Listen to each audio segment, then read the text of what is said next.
He's been called Russia's most reliable general, an old warhorse who has helped his homeland defeat some of Europe's greatest powers. General Winter, also known as General Frost, is today the stuff of legend. First personified by a British magazine during Napoleon's chaotic 1812 retreat from Moscow, he sums up everything about Russia's winter advantage on the battlefield. The biting cold and howling winds, the pre-frost sea of mud, the Arctic temperatures that have devastated powerful militaries from Napoleon's Grand Army to Hitler's Eastern forces in World War II.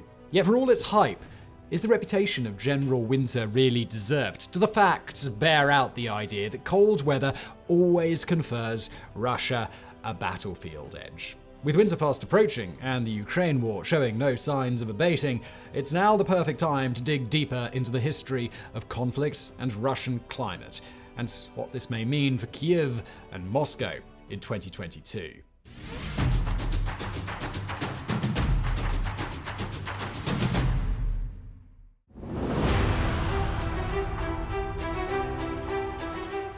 When talking about what the harsh Russian winter does to enemy armies, there are two examples everyone turns to: Nazi Germany's struggles in Operation Barbarossa and Napoleon's notorious invasion of 1812. Of these, the latter may still constitute the most spectacular military disaster in European history. On June 24, 1812, Emperor Napoleon Bonaparte led his Grand Army across the Niemen River as punishment for Tsar Alexander I refusing to back his blockade of Britain. With more than 500,000 men at his disposal, Napoleon's plan was to march toward Moscow, defeat the Russians in battle, then dictate terms when they sued for peace. It was a supremely self-confident plan, but no one had any grounds to doubt that confidence. By the middle of 1812, most of mainland Europe was either under Paris's control, was ruled by French puppet leaders, or had been forced into a humiliating alliance with France. Aside from the Battle of Aspern-Essling in 1809, Napoleon himself was personally undefeated in the field. As his forces entered Imperial Russia, he had every reason to think this would be another easy win to add to his string of victories.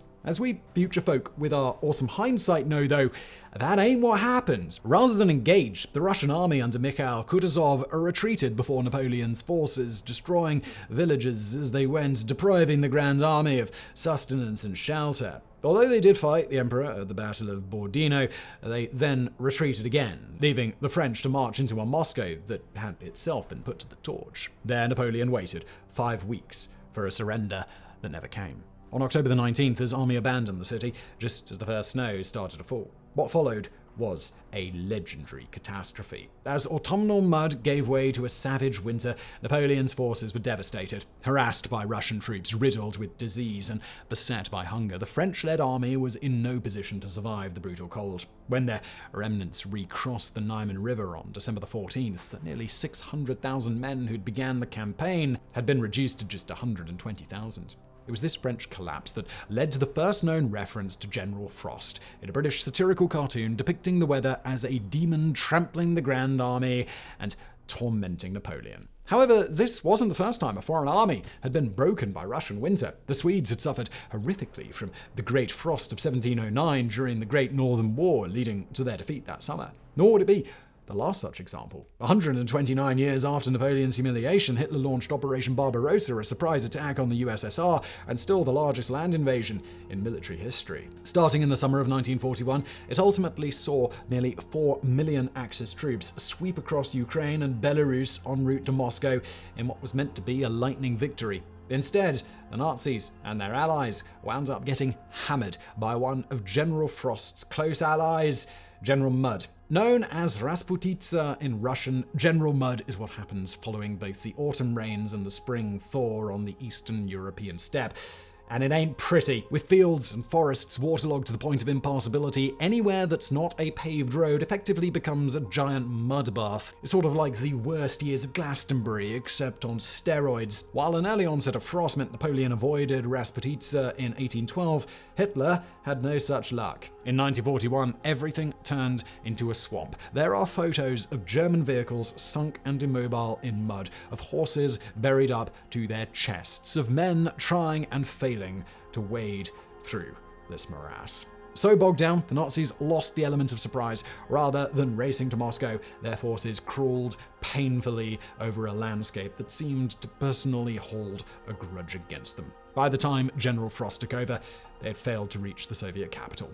While Ukraine and Belarus had been largely overrun, much of European Russia remained free, and so began a long and painful operation with the Soviets pushing back as winter devastated the German lines. Eventually, they'd have no choice but to retreat, as chaotically as Napoleon once had a fighting retreat that would signal the ultimate collapse of the Third Reich. If Napoleon's failures had given birth to the concept of general winter, it was the Nazis' failures that cemented in the world's minds the connection between climate and Russian victory. But was this really fair? Was the brutality of Russia's winters and Western European lack of understanding of this brutality truly key to Napoleon and Hitler's defeats? As we're about to see, the truth is more complex than that. Generals Frost and Mudd may have played a role in defending Moscow, but it took another officer to truly make the most of their contributions. An officer known to militaries around the world. An officer we're going to call Brigadier General Almighty F***Up.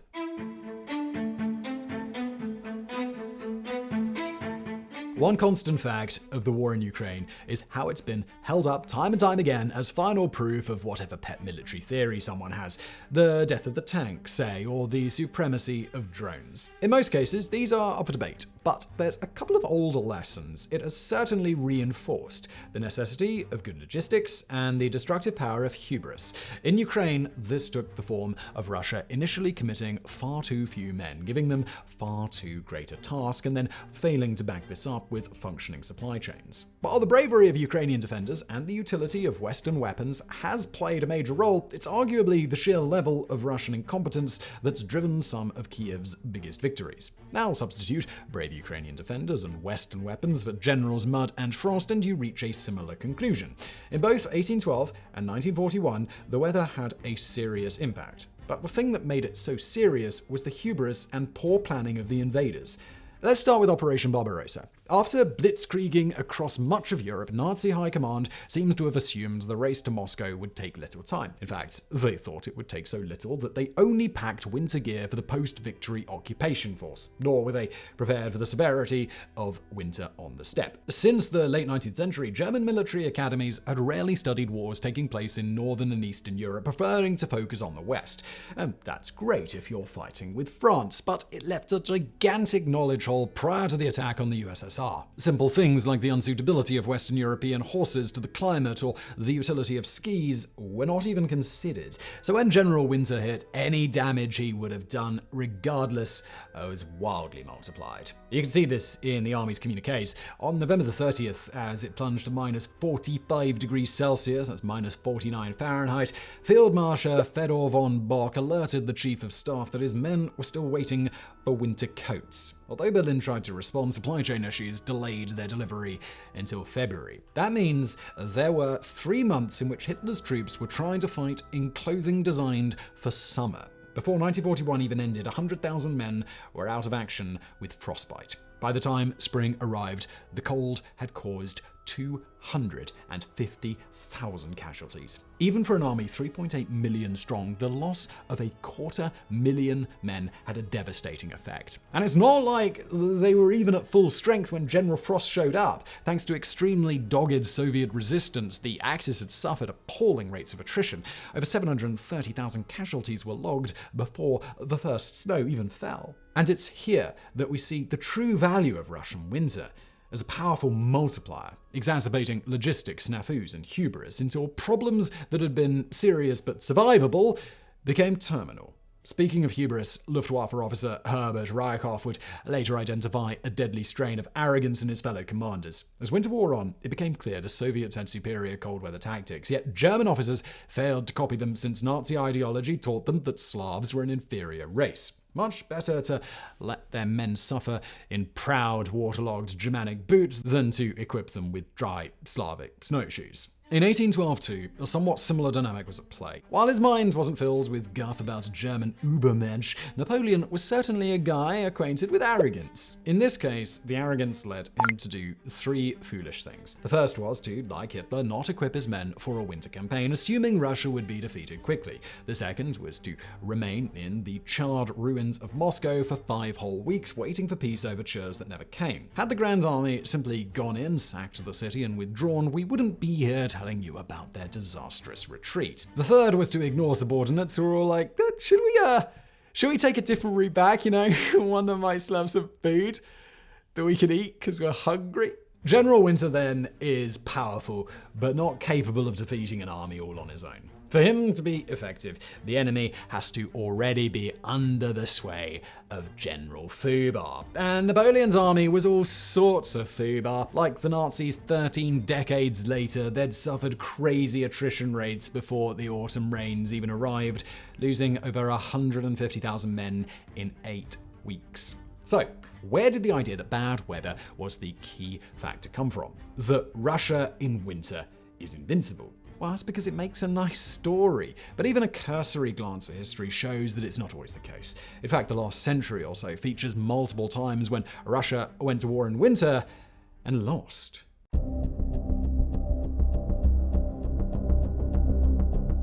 So far in this video, we focused on 2 major examples of armies invading Russia in cold weather. But the lessons we can draw from them are limited as far as the Ukraine war goes. No matter what Putin might like to claim following his fake referenda, no one is attacking Russia. Rather, it's Russia that's fighting on someone else's turf. Luckily, history furnishes us with a good example of Moscow attacking a smaller, weaker opponent in wintertime, even if that opponent looked very different from modern Ukraine.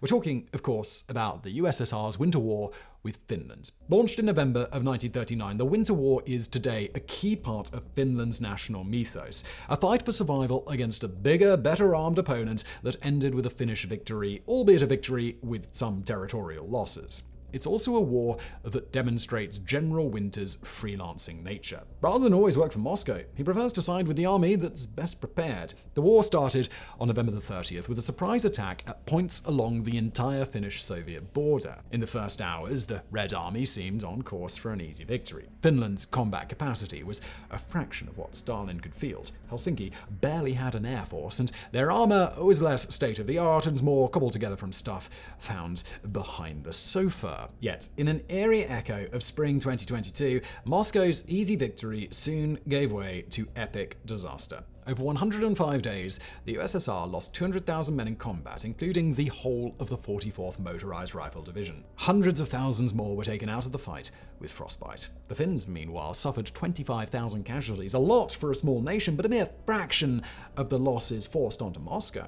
What's interesting is that these were 2 nations both used to brutal winter weather. Helsinki is only fractionally north of St. Petersburg, temperatures deep in the minuses, and days where the sun rises for only a handful of hours. These are a fact of life for people on both sides of the border. This has led some commenters to focus on Finland's geographical advantages. The high concentration of lakes that could be mined, breaking the ice and drowning Soviets trying to cross them, the dense forests through which Finnish ski troops could move like ghosts. Certainly, all this played a part, but the more decisive stuff was going on behind the scenes. The simple version? The Finns were prepared, the Soviets were not. In a fit of delusion that sounds extremely familiar in 2022, Stalin mistakenly thought Finland's workers would greet the Soviet troops as liberators. Expecting a short campaign, he refused to do much groundwork and instead simply hurled his army across the border. That meant Soviet troops out on the front lines who had no winter training, who'd never used skis before or fought in snowshoes or knew how to construct a shelter for themselves when it's minus 24 Celsius and the ground is frozen. Meanwhile, Finland's forces were all expert skiers with endless months of midwinter combat training behind them. Dressed in white, they flitted through the forests in small groups, invisible against the snow, emerging to slaughter Soviet soldiers before vanishing back into that white hell. Their military theory, too, was light years ahead of Moscow. While the Soviets, like most armies, regarded lakes and rivers as obstacles, the Finnish emphasized their utility, how they could be leveraged by infantry on skis to cover greater distances and widen the battlefield. The Red Army, meanwhile, was fielding men in summer boots who were fed on a diet of bread and tea and slept in pitiful shelters. As a result, maybe 200,000 additional troops were knocked out of the fight not by Finnish snipers, but by frostbite. Others simply froze to death as they slept. Now, it's hard to untangle all the mitigating factors surrounding the Winter War. Proponents of the Russia plus winter equals victory theory like to emphasize Finland's natural defenses. Finnish patriots would doubtless point to their countrymen's robust defense of the homeland. But our take remains that preparation and planning is key, that all other aspects follow on from there. Because, as we're about to see, it's not like the Winter War is an exception that proves the rule. Russian losses in winter may be rare, but when they happen, they tend to happen big.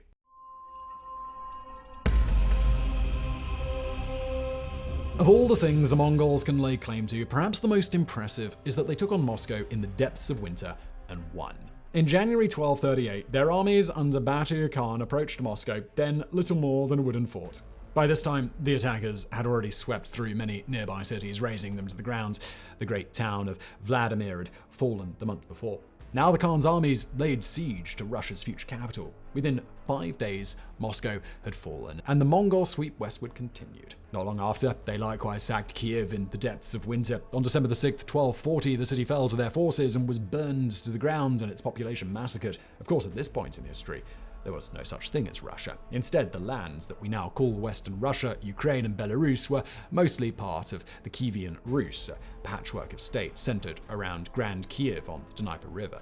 So it would be a bit disingenuous for us to say that this was an example of Russia, the nation, being successfully invaded in winter. But the point still stands that it was a successful assault on the same geographic location at a time when things were likely hella cold. At the very least, it demonstrates that winter alone isn't some magical protective force. If it was, then Operation Faustschlag could never have happened. Taking place in February 1918, Operation Faustschlag was the last great triumph of the Central Powers on World War I's Eastern Front. With Russia newly under Bolshevik control, Leon Trotsky had been sent to negotiate peace with Germany and Austria-Hungary.